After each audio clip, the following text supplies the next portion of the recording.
Business Bites, powered by Sagicor. Hello, I'm Kodian Barrett with your business updates for today.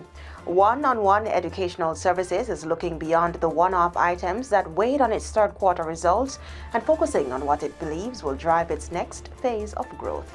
While the company recently disclosed that third quarter earnings were affected by a $10.6 million write-down related to intellectual property held as inventory for sale, its recently published third quarter report paints a broader picture of where the business is heading. For the 9 months ended May, revenue slipped 3.6% to $260.7 million.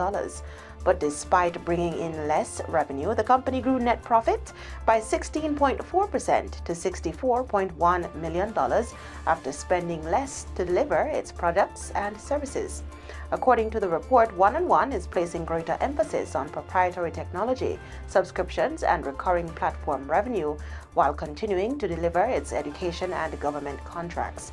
In other words, the company wants more of its revenue to come from subscriptions and other recurring sources rather than depending as heavily on individual contracts.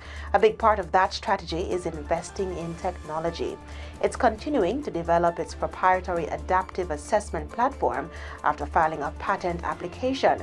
The technology is designed to estimate a student's ability in real time, identify learning gaps, and deliver more personalized support using artificial intelligence (AI).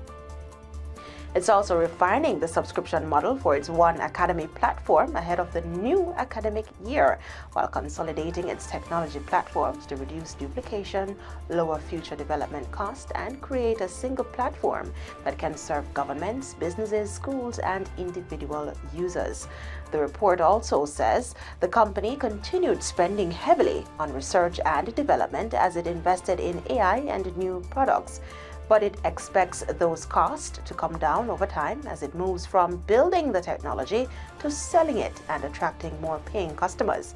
The company also generated $133.6 million in cash from its operations during the 9-month period and says its focus for the first of the financial year is to complete key product milestones, increase user adoption, and roll out its updated subscription model.